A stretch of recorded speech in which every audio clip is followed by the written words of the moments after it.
What's up, all you 40K fanatics out there? It's me, Casey. And Shane. And today, we're talking about some straight-up heresy. Is a lore pod. It is a lore pod, folks. Shane, what would you say I'm wearing? You're wearing that helmet thing. My lore hat. Your sir. lore hat? I misunderstood. Yes. So, seeing as I open the bits box and then we talk about it for a few minutes, you want to open up the bits box yourself there, Shane? Well, I would, but I'm no good at sound effects. do you think you could handle the hinges? I'd probably need some WD-40, but we've known we've needed WD-40. So, we'll open up that bits box, Shane. In my bits box this week, I finally got some new Chaos models. I got a Defiler.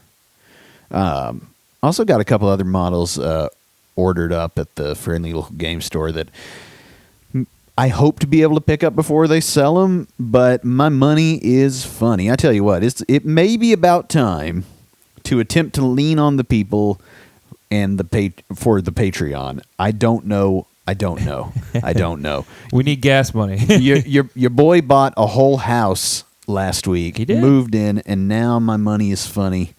And I don't know. We might have to do this from the Grimdark remote podcast garage at this rate, but we'll see. Anyway, I did get the Defiler, and I've made some very brave, I feel, swings at his painting. Yeah, I would say so. I've got a scheme. I've got an idea. I think you posted the work in progress onto the 40K. At 40K Fanatics on X. Yes, it is Whip Wednesday as we were recording this, September the 20th, Wednesday. And for our Whip Wednesday, I posted photos of your Defiler. Yeah, and it looks terrible. It's just a face. It has a lot of what the heck is going on, but there is a plan, and I think it's going to turn out really good because so far the plan is coming along, but I think, and this isn't going to be a painting pod, but maybe this will be a good one for the next time that we do one, is I'm finding that I'm getting braver and braver at taking bigger and wilder swings. Yeah, and as a painter, you have to. I think so. It's very easy to stay really safe, and safe is fine and safe is comfortable, but it's kind of like the way that I would paint those MCP guys that we talked about the last painting pod, yes, would not work very well for this big old 100%. Tank monster. Too many defined edges and stuff. That's not gonna shine.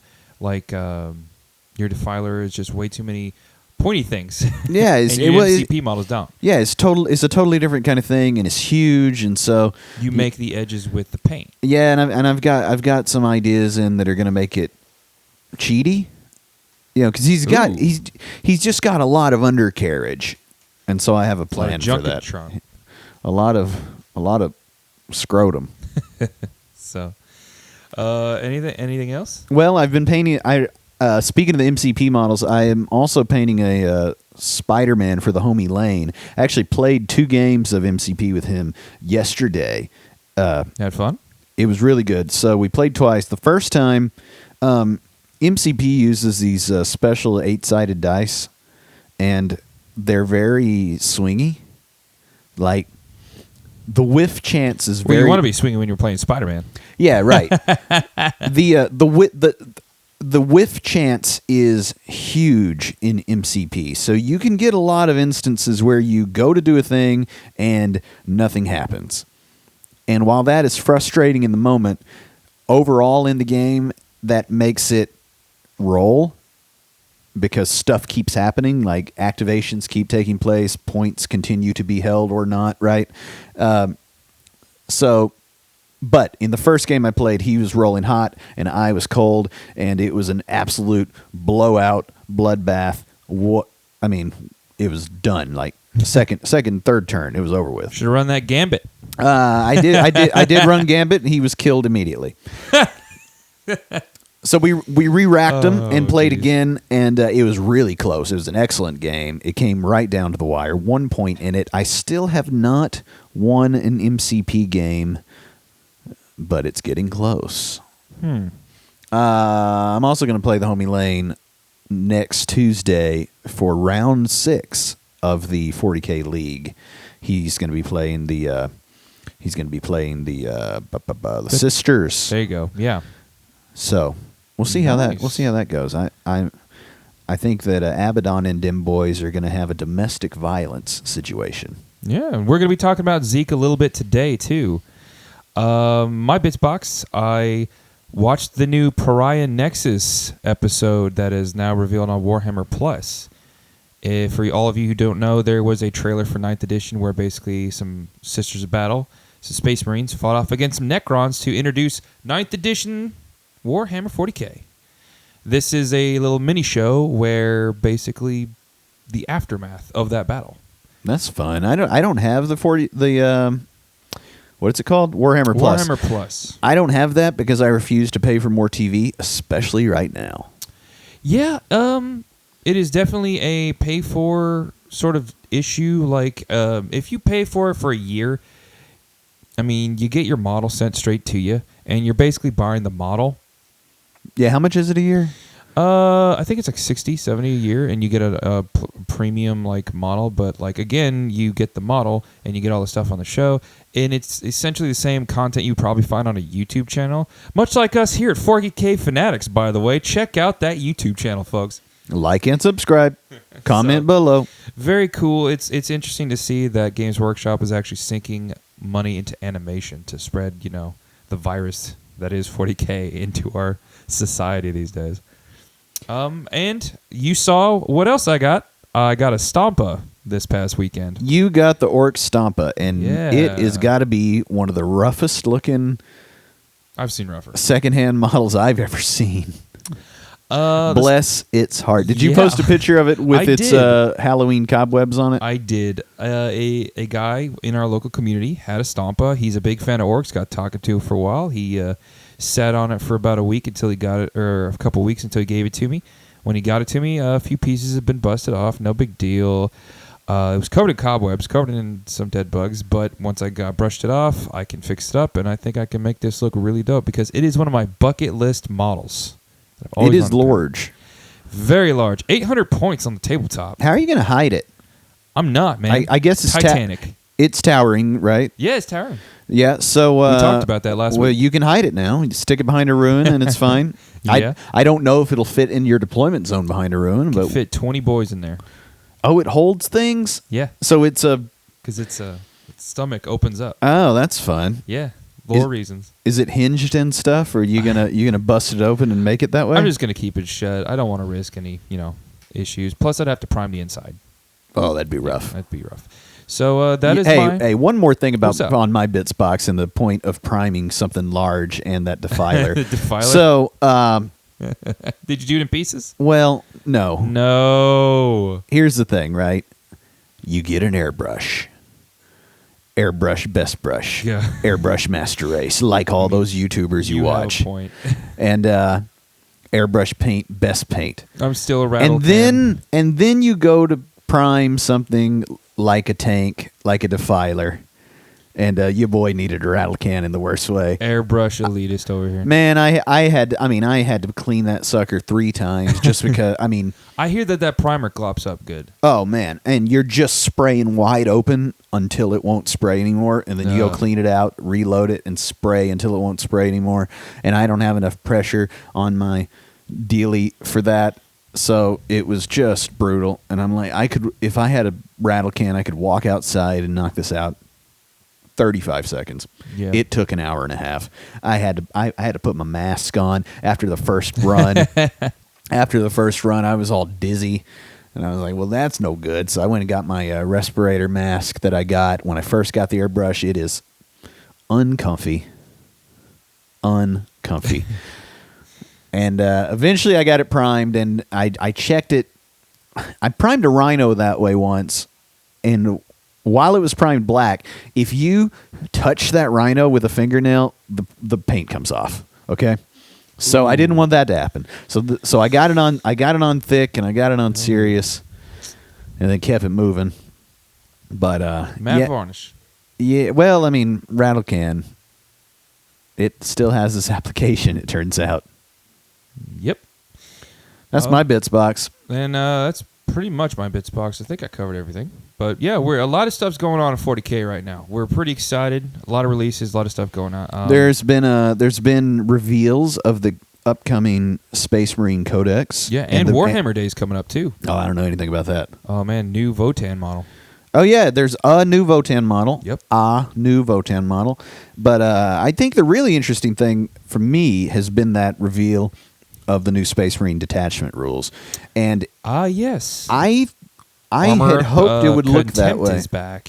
Armor of Contempt has been there, but now they've made it where it's going to go across all the different things. So now that's like a universal Space Marine stratagem, which is neat because they did not do that in the Tyranid Codex. Pretty crazy. The part that I like is that rather than say, here's Iron Hands, Salamanders, oh yeah, name your other things, they've done what I hoped they would do, which is give you detachment rules with which to build an army of the kind of stuff you like to do, more than the type of guys that they are. Which obviously there's one that gives all kinds of flamers and stuff assault, right? But you don't have to play salamanders to do it.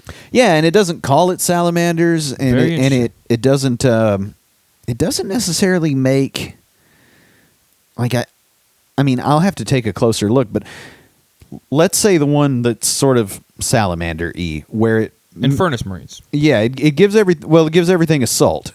Yeah, so you can. But I don't think it gives Infernus Marines assault. It just gives everything assault. Huh.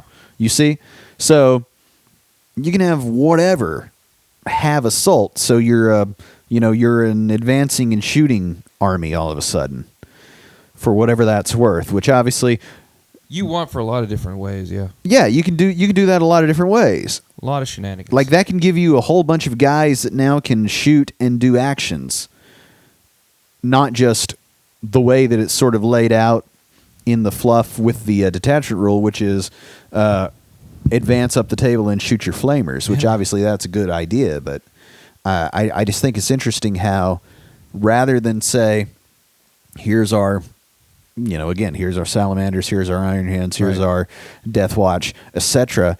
It's here's something that Salamanders would use. Yeah, but make stuff with it how you will. Exactly, and it was very interesting to read. I read that too, and I was like, what? You're not making army specific stuff. I also like how the Oath of Moment's not going to re-roll the wound anymore. That was kind of brutal.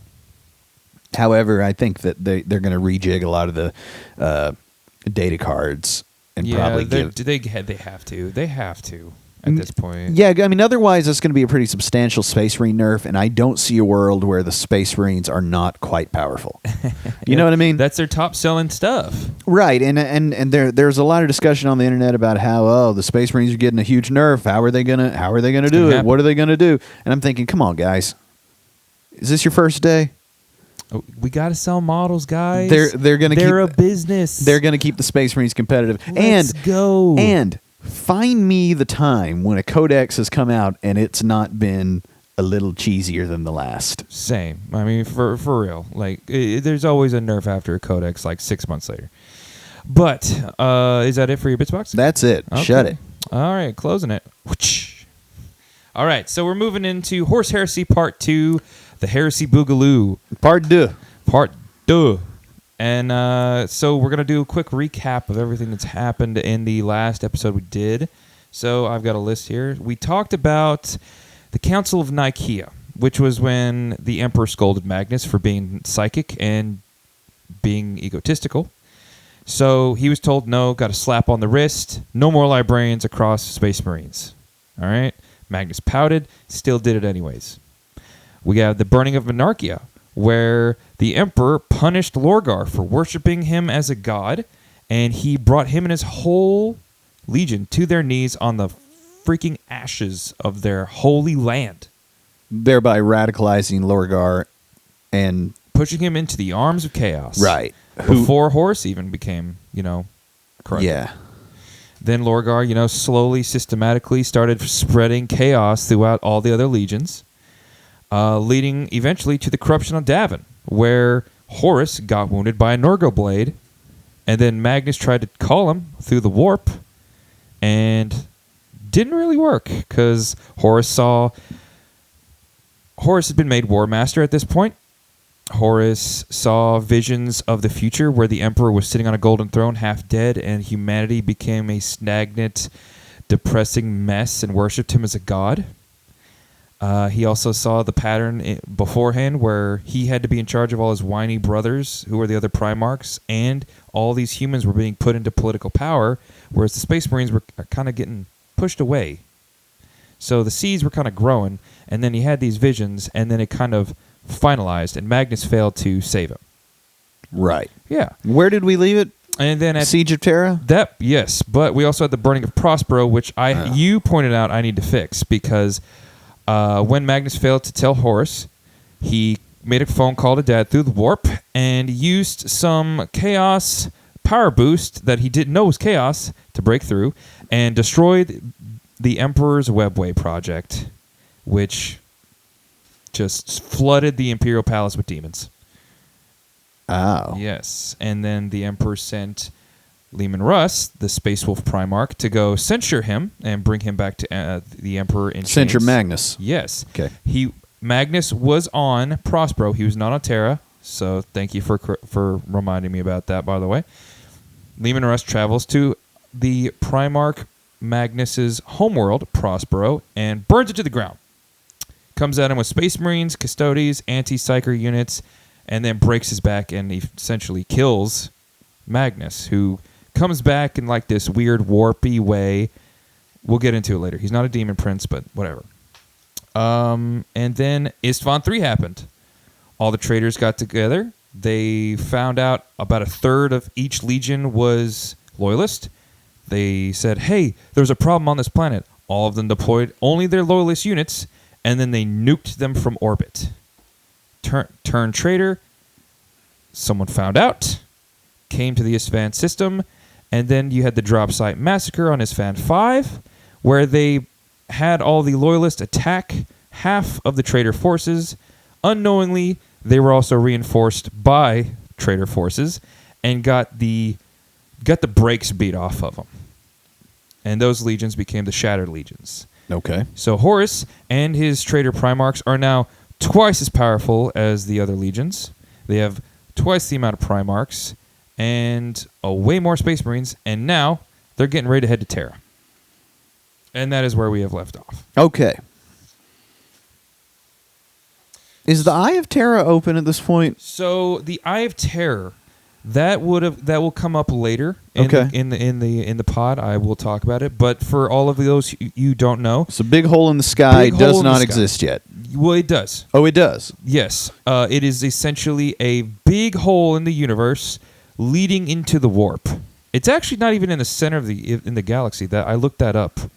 It's weird. It's like off to the left, way left. I don't know. Anyways, so you go here and you enter the warp, right, or where reality meets the warp, and it's basically a portal to. Can I say hell on this? I don't know. I mean, probably. So Horus and his buddies get ready to go to Siege of Terra. A lot of stuff happens. About 3 Primarchs turn into Demon Primarchs in the process. You have Mortarion, Fulgrim, and Angron. And through a lot of trickery and stuff that I won't go into because we'll talk about it in their videos, or in their podcast, because we're a podcast, not videos. We are videos too, YouTube.com. They fall to chaos and become Demon Primarchs, which is a Primarch who has become a Demon Prince. For all those of you who don't know what a Demon Prince is, it is when a worshipper of chaos wins a great victory in the name of either their Chaos God or Chaos Undivided. They offer this prize up to them, and they are rewarded with the gift of demonhood, immortality. They have their soul ripped out of their body and replaced with warp spaghetti. They then mutate into a giant half-demon, essentially, and become immortal, demonic forms. And you or I becoming a demon prince would be one thing, but say you did right now, and then a Space Marine did. Who's going to win in an arm wrestling match? You or a Demon Prince Space Marine? I feel like probably the Demon Prince Space Marine. Exactly. And then doubly so for the Primarch Demon Prince. demon Primarchs are way more powerful than normal demon princes because they have that Primarch special sauce on top of everything. So, you got 3 demon Primarchs in Horus's army on top of him and another Primarch who is a master at siegecraft. They go to Terra, and they get there. Once they get there, they meet up and have a little powwow. They're like, just outside the solar system, they're like, okay, what are we doing? Here's the plan. Where's the Alpha Legion? The Alpha Legion walk up, and they're like, hey, good luck. And they give them the plans to like all the defenses around the solar system, and they dip. Because it's the Alpha Legion. No one knows what they're going to do. So, at this point, Horus, Mortarion, Fulgrim, Angron, and Perturabo get to the Siege of Terra. You got 3 demon Primarchs and 2 other Primarchs. I don't want to say that Horus is a demon prince. He's demon ascended. He's drank the chaos Kool-Aid at this point. He's starting to get a little high on his own clout at this point. I'm not going to lie. And he's also joined by your boy, old Zeke over there. Who? He's Abaddon. Oh. Ezekiel Abaddon. Ezekiel Abaddon. His right-hand man. His son above sons. So, they get to the solar system, and Rogel Dorn, Primarch of the Imperial Fist, has been put in charge of the defense. Along with him are Sanguinius of the Blood Angels and Jagged Khan of the White Scars. A very big name drop and a very not a big name drop at all. And they have to hold out.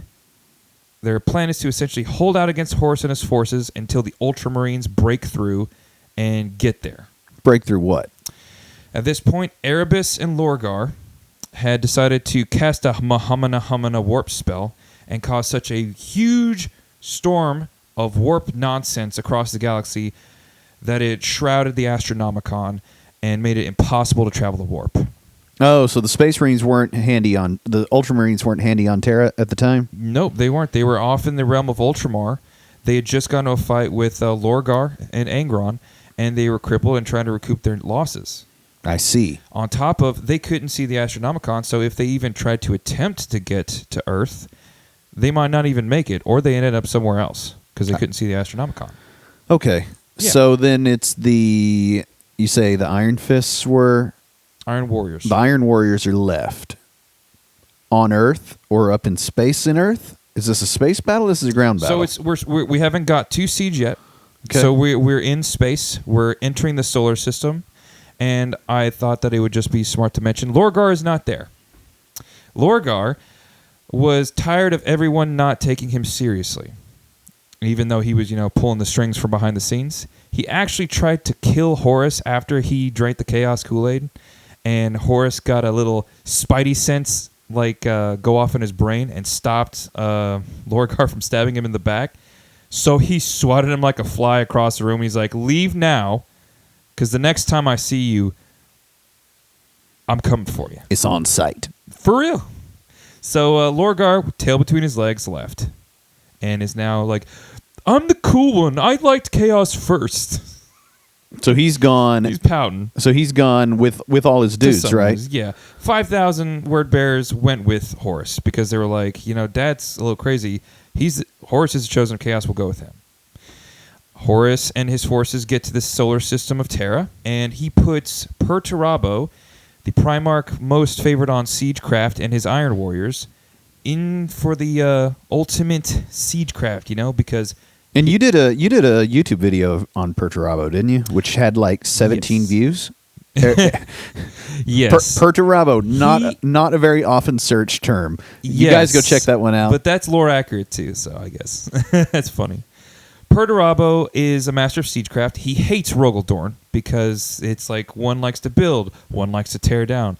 The real thing is they both want to build, but Rogel Dorn was put in a position to build the palace on Terra, the Emperor's Golden Palace, spending the entirety of the Himalayan mountains, which are the Himalayas. When they were getting ready for Horus to come, Rogel Dorn actually had to tear down all of the cool stuff he'd built and he actually felt sad for a second. So they knew that Horus was coming. Yeah, they had a little bit of time to prepare. They gave basically everybody who could walk and talk a gun, conscripted the whole populace pretty much, and got dug in and waited until the Ultramarines showed up. Horus comes in.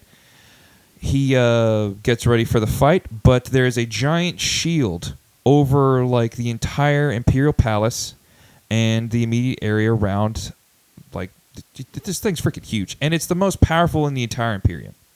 Not only did he have that, but the Emperor was stuck on the Golden Throne, trying to keep chaos from coming into the human webway into Terra, because Magnus destroyed it.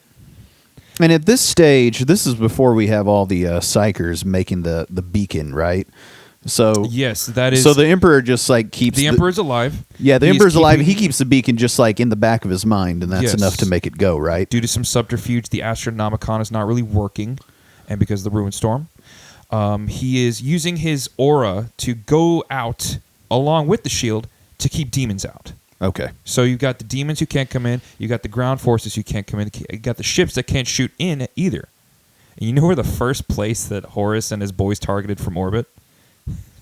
The Emperor's bedroom. They're like, this place in general. So, yeah. So now we have a ground battle. Yes. And it's Astra Militarum and their conscripts just getting slaughtered. Yeah, so it starts off with Iron Warriors fighting back, but they're all by themselves against three legions? Traitor we've got legions? 3 legions to 5, but here's the deal. With Angron, Fulgrim, and Mortarion being demons, and the Emperor's aura being projected out with the shield, any demonic force or demon will be destroyed. So they can't go in. Oh, really? Yeah, they're stuck in orbit. Oh, wow, okay. 3 out of 5 of like all of their legions are stuck. Horus sends in Perturabo and gives him full control over everything. Horus is doing some Mahamana stuff to try to fight the Emperor's magic will and his aura. The Emps is stuck on the throne trying to project his aura and keep demons out of Terra at the same time from the webway. And then Perturabo, being the siege master he was, found a small crack in the fault line and a small like place, and it was a weakness in the shield. It was still like projectiles couldn't get through it, but small ships could.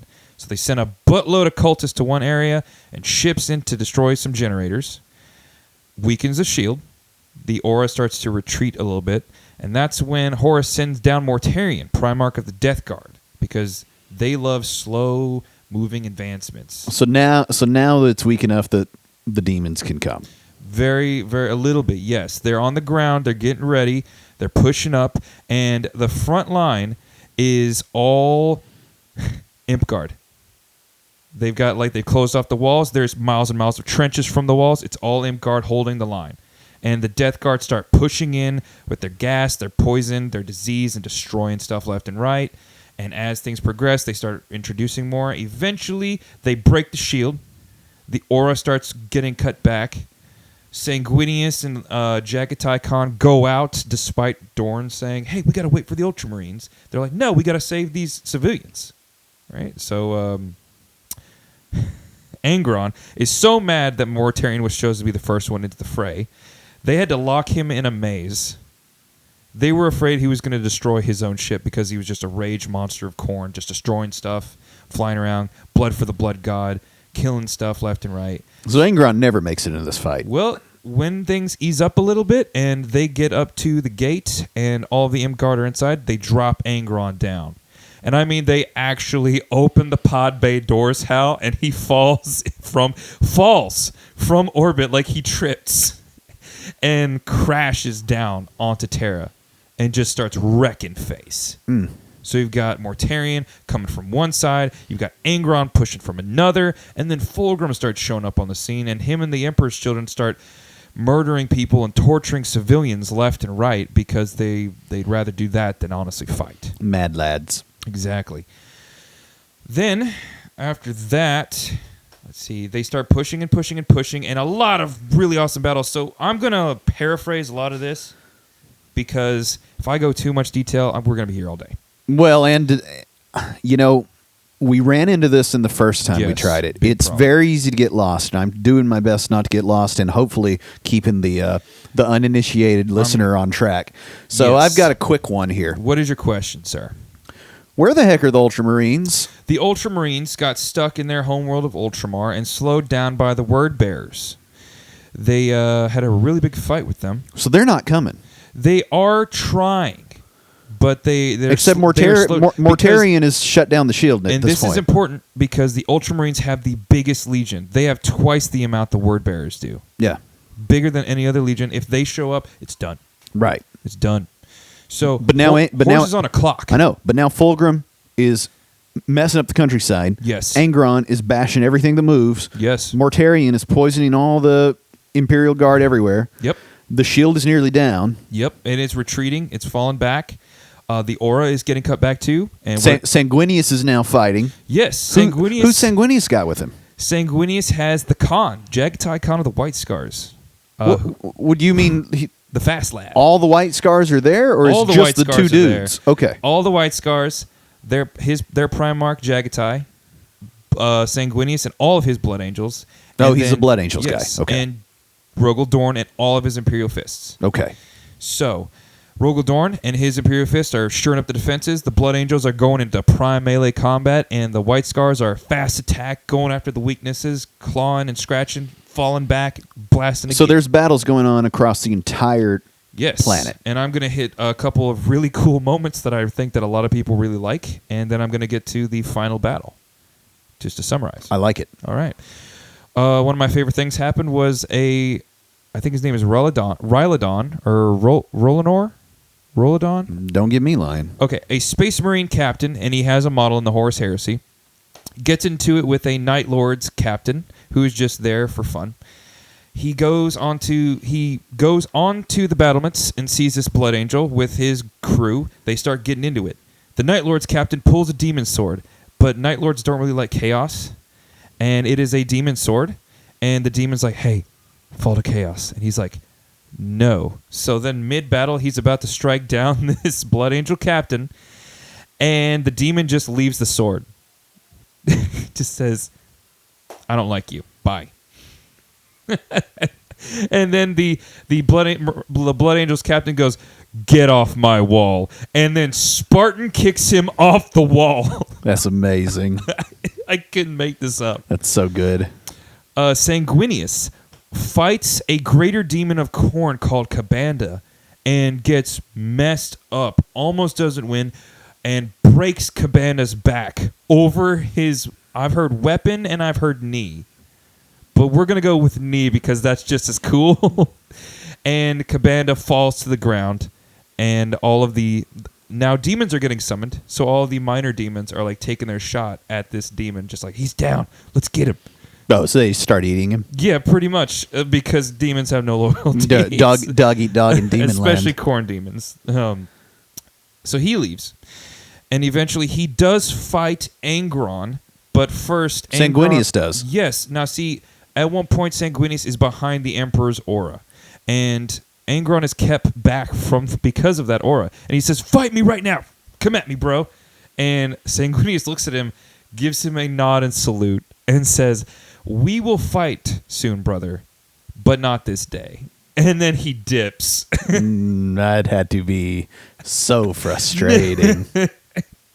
Jagatai Khan eventually fights Mortarion in a 1v1 match and gets him really ticked off by just making fun of him.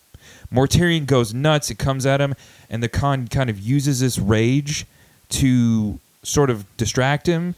And the Khan, having the ability of the Speed Force, goes super fast and starts laying into him with this scimitar, just blasting and blasting and blasting. It is awesome. But Mortarion eventually gets a lucky shot in and impales him on a giant scythe.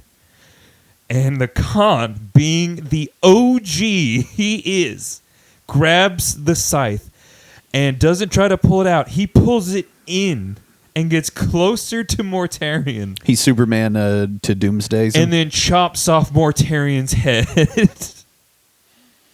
Mortarion dead for 75 minutes. I don't know why more people don't like the Khan. That is so awesome. Does he have a model? Who he is has he? an awesome. He was the last Horus Heresy model to get revealed like a year ago. I cannot believe it. Anyways, and then Sanguinius eventually does run into Angron. He does run into Angron, and they get into it. Angron at this point had killed Kabanda, and he killed a Warlord Titan. Yikes. By shoving a spear in its head. He rips out the back of Angron's head. Sanguinius does. While he is impaled upon Angron's sword. Yow. And it destroys Angron.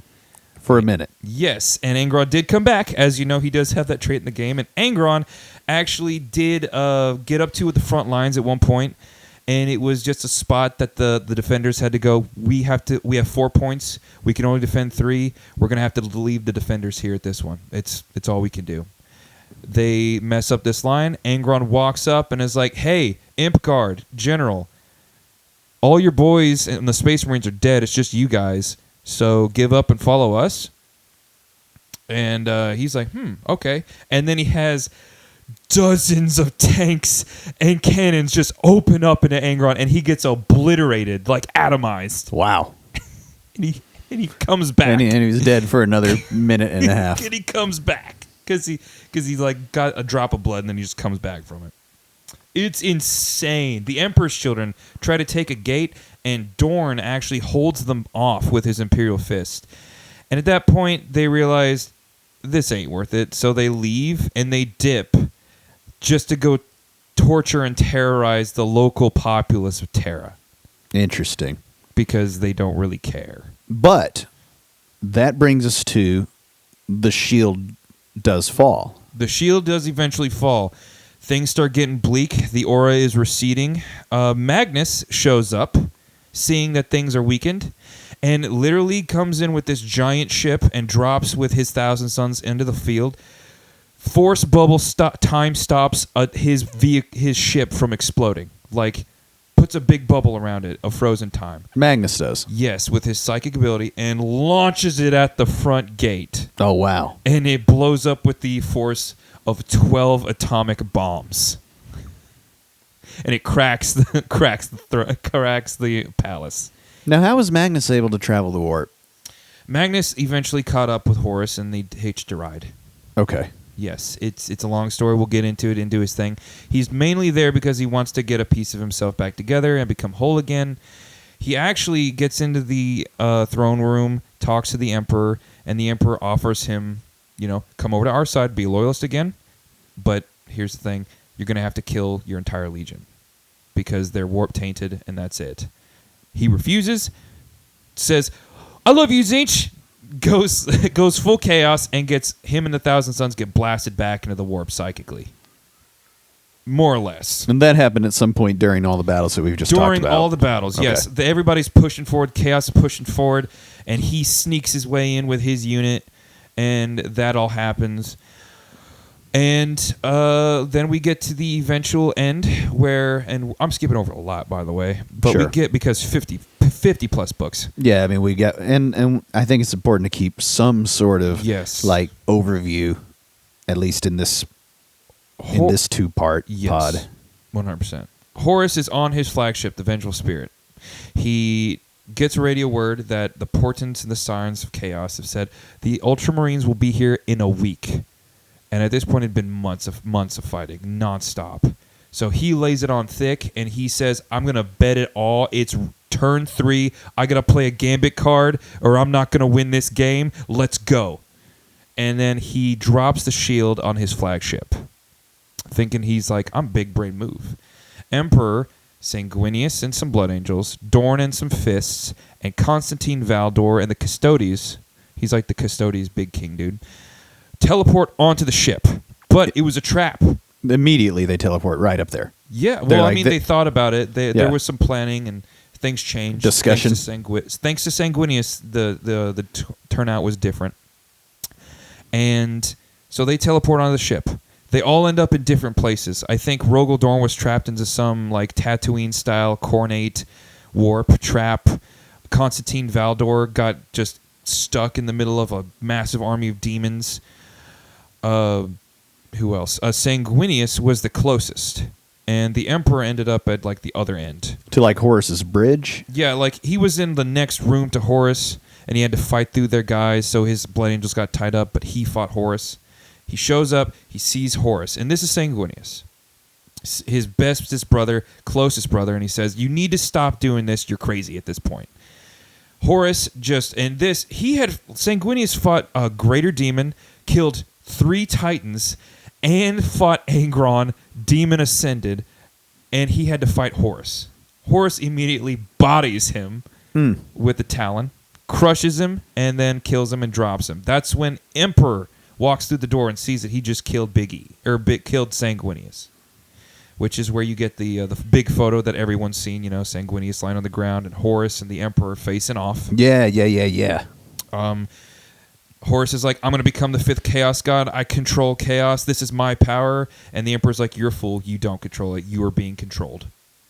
He fights him, but then when he's about to strike the final blow against Horus, the Emperor can't bring himself to kill his favorite son. He loves him too much.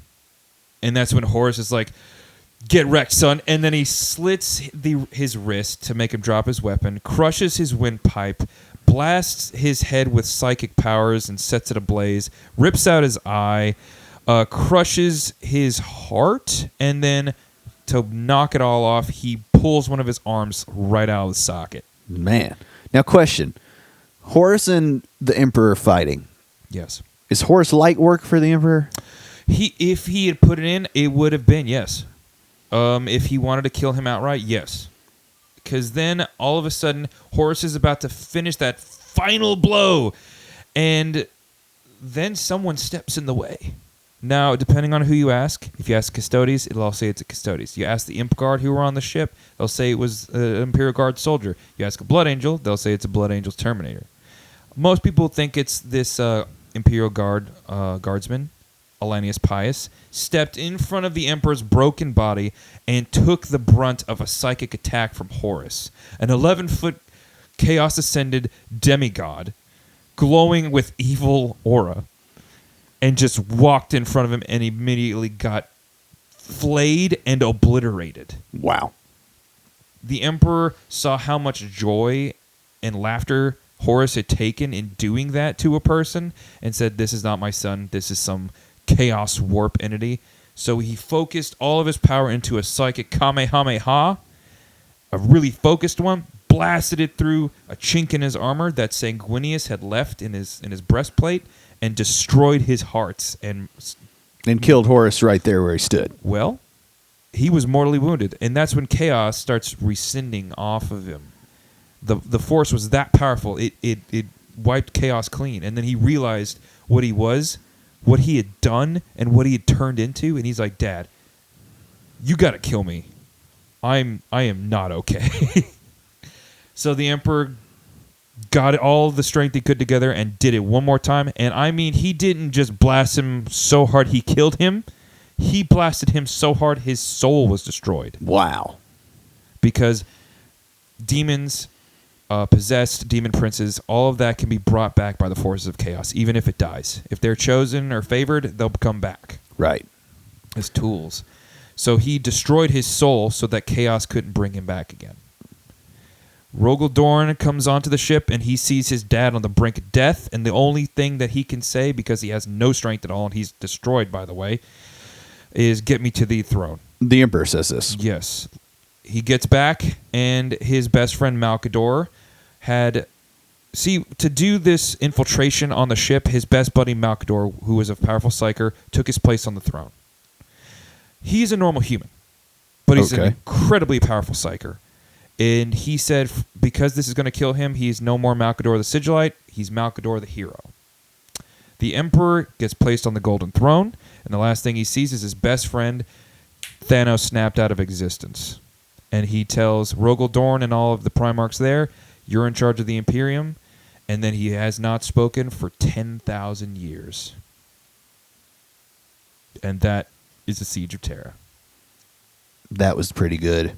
Yeah, you think I did a good job on that one? I felt like that one was a lot easier to follow. It was. I'm telling you. Like, a lot of the other stuff from the last episode was scattered. This was more focused. Yeah, man.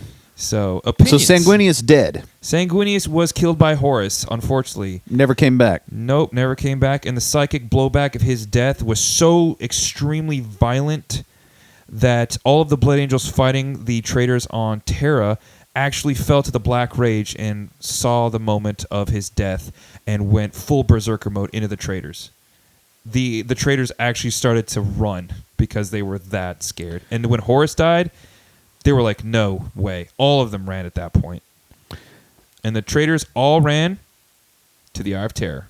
Right, and then so they just jumped on their ships and went into the Eye with the huge storm going on. Yep, that's those that could. Yes, the Sons of Horus, the World Eaters, the Death Guard, all of them. Yeah. At some point in this, Abaddon walks through the ship and grabs the Talon. And Hey, we'll talk about that another day because that's a really hot topic, and things don't go well for those boys for a while. Mm-mm. And eventually, Abaddon does take the reins, and they all hide in the warp and wage the long war against the Imperium. Yeah, so Angron and Mortarion and all of them, They just dip. They jump in their ships too, and they're out. Yep. Go to their respective domains.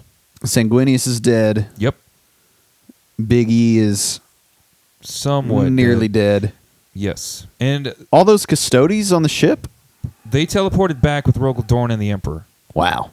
Yeah. And Malkador dying, that's because he was such a powerful psyker, and him dying, it gave him that little sliver of power that the Emperor could keep going.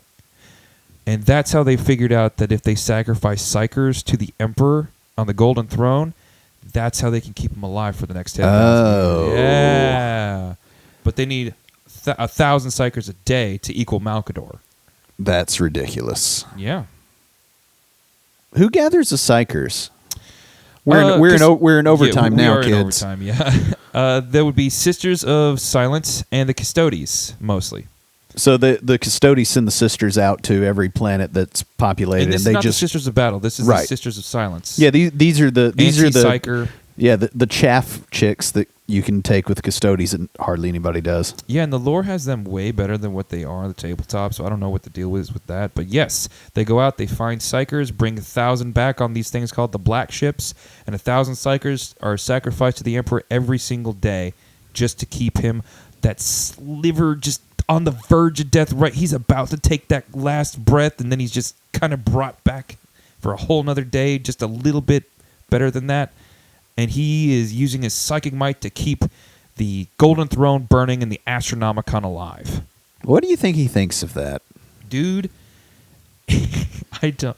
He's such an unknown being. I think he's probably just shattered beyond all belief and has no idea. I think he's got like multiple personality syndrome and he has no idea. It's hard to say. To bring himself together is so psychically tough. There's no way that he can really just like think about common day-to-day stuff. So that is part 2 of the Horus Heresy. Thank you, The Heresy Casey. Boogaloo. What'd you think? I think it's epic. I think it's also hugely unwieldy as a story to tell. Oh yeah. It's like the opposite of Star Wars. Like there's too much crap to keep it straight. But Yeah. I think we did the best we Do could. a college course on it. Yeah, it's just a lot. It's a lot. It is a lot. 50 books. I'm putting the request in. The next lore pod, I want to learn about hive cities and the beacon, right? Okay, no And problem. those kind of things that I don't feel like get Talk a whole about lot of the grim talk. darkness of yeah, the the grim future, yeah. darkness of it. Well, if we do it, we will do it. And if we can get that orc video in by October, we'll get that one in. So depending on where we are at by the next Oh lore yeah, video. we have to get the Orktober Yo. pod in. But we'll do it, and we'll do it good, just like we always do. And either next week or the week after, we should have a Space Marine Codex talk. Yeah. Don't miss it. We'll see you. See you guys.